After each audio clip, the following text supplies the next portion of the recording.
Здравствуйте, меня зовут Глазкина Василина, учусь в 7 классе в школе номер 18 города Якутска. Тема моей работы называется «Образ Гагарина в традиционной культуре ивенков». Я родом из Ильинского района, я по национальности эвенкика. Когда была на родине, я видела красивые эвенкийские узоры, украшающие эвенкийскую одежду, шапку, ковер и так далее. Бабушка подарила мне нагрудное украшение с узором Гагары. И меня заинтересовал узор Гагары. Я решила познакомиться с образом Гагары в эвенкийской культуре. Данная тема является актуальной в условиях современной глобализации, процессы, которые происходят, утрат национальной идентичности. Новизна в работе предприняты попытки изучить образ культуры птицы Гагары в традиционной культуре ивенков.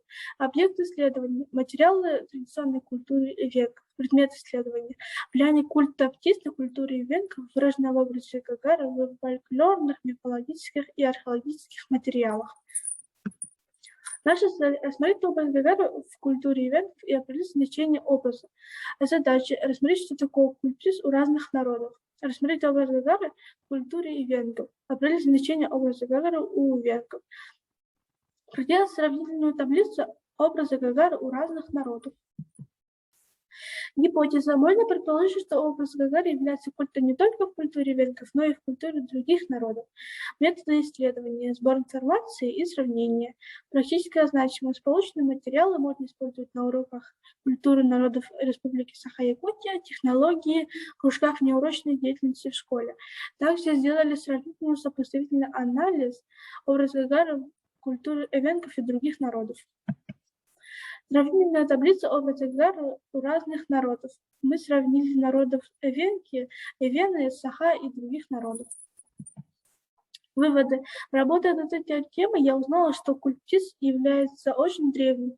Культ птиц был распространен у многих народов. Также образ птицы Гагары в традиционной культуре ивенков и других народов выступает как помощник шамана, птица-помощника при сотворении земли.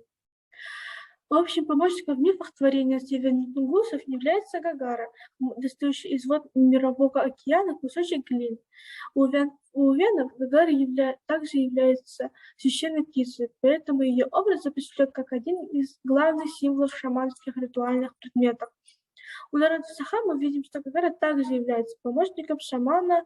Гагара у венков была символом любви и весны, семейной верности. Гагара как духовный символ воспринимается венком в 4 ипостасях. Во-первых, как божество воды, во-вторых, как птица-сотворец, в-третьих, как помощник шамана и как душ, сопровождающий души умерших. Связь птиц с духовным миром буквально пронизывает мифологию ивенков. Образы Гагары водоплавающих птиц нашли свое отражение в обрядах мифологии, поверьях, искусстве и других областях традиционной культуры ивенков. Отождествление души человека с крылатым образом прослеживается практически у всех аборигенных народов Сибири. Хочу отметить, что птица Гагары также является священной для многих малочисленностей народов Сибири и Дальнего Востока. Спасибо за внимание.